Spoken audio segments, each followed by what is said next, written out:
अब मैं राजस्थान की बात करता हूँ। हमारे राजस्थान में बहुत जिम्मेदार, समझदार, ईमानदार, निष्ठावान साथी हैं। उन्होंने हमेशा मेरा मान सम्मान रखा।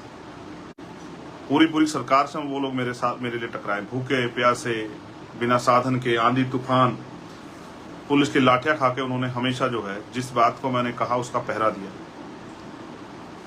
हमेशा उन्होंने मेरी इज्जत रखी, हमेशा उन्होंने मुझे मजबूत बना के रखा। आज फिर उनके ऊपर कंधों पर जिम्मेदारी आ गई है। स्पेशली हमारे जो लीडर्स लोग हैं, हमारे प्रदेश अध्यक्ष, हमारे भीम आर्मी के, आजाद समाज पार्टी के प्रभारी, हमारे प्रदेश कमेटी के लोग, हमारे मिशन 78 के लोग, हमारे स्टूडेंट फेडरेशन के लोग, हमारे किसान संगठन के लोग, उन सब की जिम्मेदारी है कि वो 20 तारीख के प्रोग्राम में ताकत लगाए। मैं आपको इसलिए लाइव करके कह रहा हूं कि मेरे पास और कोई साधन नहीं आप तक पहुंचने का। ना मेरी खबर कोई टीवी में बहुत बड़े पैमाने पर दिखाएगा, न किसी अखबार में बहुत बड़े पैमाने पर छपेगी, ना उसके लिए बहुत बड़े प्रचार के साधन हैं। ये छोटे साधन, इन्हीं साधनों से मैं आपके बीच आ सकता हूँ। मैं बहुजन मीडिया के साथियों से कहूंगा कि वो अपने चैनल पे इस वीडियो को जरूर लगाएं, जिससे कि हमारे आंदोलन का प्रचार प्रसार हो सके। मैं जानता हूं मेरे साथियों पे बहुत साधन नहीं है, लेकिन उनके अंदर संकल्प है, उनके अंदर हौसला है, उनके अंदर स्वाभिमान, सम्मान है। वो अन्याय के खिलाफ लड़ने वाली सबसे मुखर आवाज है। और मैं जानता हूं कि उनको कोई मुसीबत, कोई परेशानी रोक नहीं सकती। ना दिल्ली रोक पाई और ना ही जयपुर रोक पाएगी 20 अगस्त को। मुझे नहीं पता वहां साथियों ने कैसे इंतजाम किए हैं, लेकिन मैं आपको बस याद दिलाना चाहता हूं, चाहे वो जितेंद्र मेघवाल का मामला हो, चाहे वो थाना गाजी का मामला हो, चाहे चूरू का मामला हो, चाहे जितेंद्र मेघवाल का मामला हो, चाहे ओम प्रकाश रेगर का मामला हो, चाहे और कोई मामला हो, चाहे कार्तिक भील का मामला हो, अब समय आ गया है इस अन्याय को जवाब देने का। अन्य पार्टियां भी, विपक्ष, प्रतिपक्ष, सब लोग आपकी तरफ देखेंगे कि आप कितनी बड़ी ताकत में जयपुर आते हैं। मैं फिर कह रहा हूं, मेरे पास बस भेजने को नहीं है, मैं आपको टिकट नहीं भेज सकता हूं, मैं आपको कोई 4 पहिया गाड़ी नहीं करा सकता हूं, ना मेरे पास है। मेरे पास है तो मेरा संघर्ष या आपका संघर्ष। मुझे पता है कि आपको तकलीफ होगी।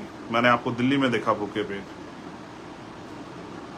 लेकिन आप जानते हैं कि ये लड़ाई अन्याय अत्याचार के खिलाफ है। ये मिशन है बहुजन समाज को उसके पैरों पर खड़ा करने का। और मैं अपने साथियों को इशारे में ये भी कहूंगा कि किसी की बात का बुरा मत मानो। जब आप मिशन में काम करते हैं तो आपका कोई सम्मान अपमान नहीं था। साहब काशीराम ये कहा करते थे कि जिस समाज के लिए संघर्ष करने के लिए आप जा रहे हो वो समाज बड़ा समझदार नहीं है।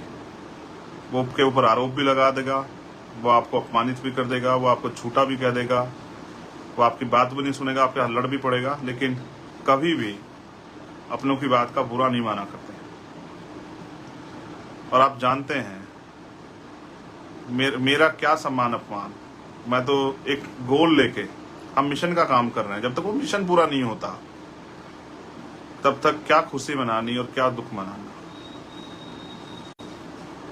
मैं तो बहुत भावुक हूं इस मामले में। जब अपनी बहनों की लुटती अस्मतें और अखबार पढ़ता हूं, यूट्यूब पे खबर देखता हूं, टीवी में देखता हूं, तो कितने आंसू बहाता हूंगा शायद आपको एहसास भी नहीं है, जो लोग मजाक उड़ाते हैं बातें कह के। ये मेरा दर्द है। मैंने समाज को परिवार माना है।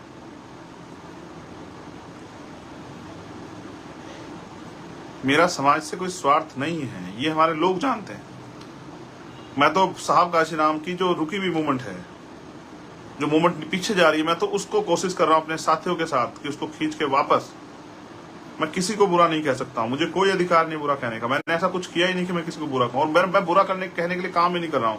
किसी के ऊपर आरोप लगाना, आलोचना करना मेरा काम है ही नहीं। मैं आपको भी कह रहा हूं कि बहुजन समाज की ज्यादा एनर्जी तो इसी काम में लग जाती है, इसी काम में, चाहे वो अधिकारी कर्मचारी हो, चाहे वो सामाजिक कार्यकर्ता हो, चाहे राजनीतिक कार्यकर्ता हो, चाहे आम आदमी हो, उसको कास्ट एट्रोसिटी सहनी पड़ती है। आज भी हमारे बच्चे यूनिवर्सिटियों में, कॉलेजों में सुसाइड करते हैं, आज भी उनके साथ जातिगत उत्पीड़न होता है, आज भी हमारे टीचर्स के साथ जातिगत उत्पीड़न होता है, आज भी उनके साथ अन्याय होता है। अभी आज पटियाला के लोग मेरे पास आए, FCI के, उन्होंने जो मुझे बताया कि किस तरह से 50 साल से ऊपर, अभी पार्लियामेंट में खड़े होकर कहा मंत्री जी ने कि 60 साल से नीचे किसी व्यक्ति को नहीं निकालेंगे, लेकिन निकाल दिए FCI के बहुत सारे लोग। और FCI के लोगों की गलती है कि जब जम्मू में निकाले गए उसके बाद वो चुप रहे। जब पटियाला तक आंच चली आई, संगरूर तक, तब उनको एहसास हुआ। ये वो पीरियड है कि जिस तरह से वो जो मुर्गे को बेचने वाला होता है, वो मुर्गा जब एक मुर्गे को काटने को निकालता है तो बाकी मुर्गे दाना चुगते रहते हैं। मैंने आज उनको कहा डांटते हुए कि आपको पहले दिन अन्याय के खिलाफ आवाज उठानी चाहिए थी। और मैं हमेशा समझाता हूं कि आप ये सोच के चुप हैं कि मेरे प्रदेश में नहीं हुआ, या मेरे जिले में नहीं हुआ, मेरे जोन में नहीं हुआ, मेरे तहसील में नहीं हुआ, मेरी विधानसभा मेरे गांव में नहीं हुआ, तो आप इंतजार कर रहे हैं अपनी बारी का। मैं उनको भी आश्वस्त करूं, लड़ाई लड़ूंगा। लेकिन आप देख रहे हैं किस तरह से हमारे लोगों के प्रमोशन रोके जा रहे हैं, किस तरह से हिंदू कॉलेज में प्रोफेसर रतन लाल जी के साथ जो अन्याय हो रहा है। हमारी भीम आर्मी स्टूडेंट फेडरेशन की टीम का मैं धन्यवाद देता हूं कि लगातार उनके साथ खड़ी है और वो प्रोटेस्ट भी कर रही है। मैं अपने साथियों को मजबूती से प्रोटेस्ट करना, जिन यूनिवर्सिटी में, जिन कॉलेज में हमारे बच्चों के साथ अन्याय हो, हमारी भाइयों बहनों के साथ अन्याय, हम पढ़ने जाते मरने नहीं जाते, उन कॉलेज यूनिवर्सिटियों का इतना बड़े पैमाने पर घिराव करो कि वहां बैठे गैर बराबरी की सोच रखने वाले अध्यापकों के, एडमिनिस्ट्रेशन के पांव कांप जाएं।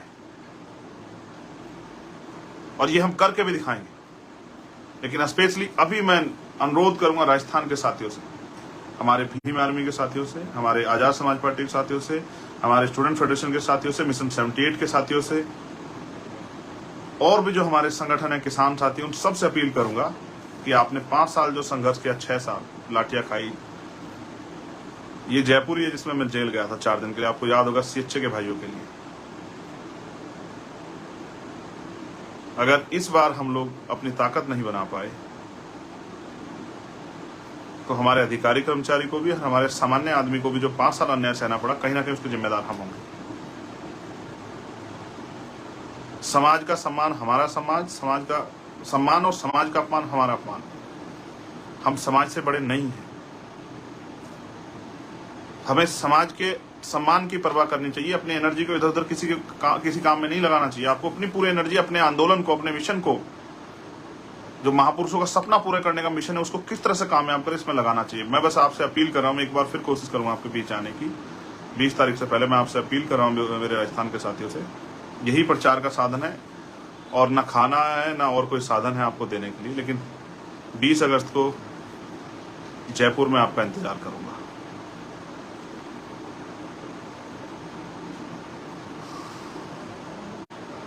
आपकी राह देखूंगा। हो सकता है ट्रेन कैंसिल हो सकता है आपको डराया जाए, धमकाया जाए, हो सकता है आपको प्रलोभन दिया जाए, हो सकता है और कुछ चीजें आपके सामने रखी जाए, मगर मैं बस आपसे यही कहूंगा, स्वाभिमान सम्मान की लड़ाई में न्योते नहीं भेजे जाते। मैं आपका भाई चंद्रशेखर आजाद 20 तारीख को जयपुर में 20 अगस्त को आपका इंतजार करूंगा, ये बताने के लिए कि पिछले 5 साल में जो अन्याय, अत्याचार, जुर्म, जाति, नफरत, हिस्सेदारी में लूट, अधिकारों पे कुठाराघात जो भी हुआ है, उसका जवाब देने के लिए 20 तारीख को हम लोग जयपुर आ रहे हैं। और मैंने हर सामाजिक न्याय सम्मेलन में आपसे कहा कि आपको आना है।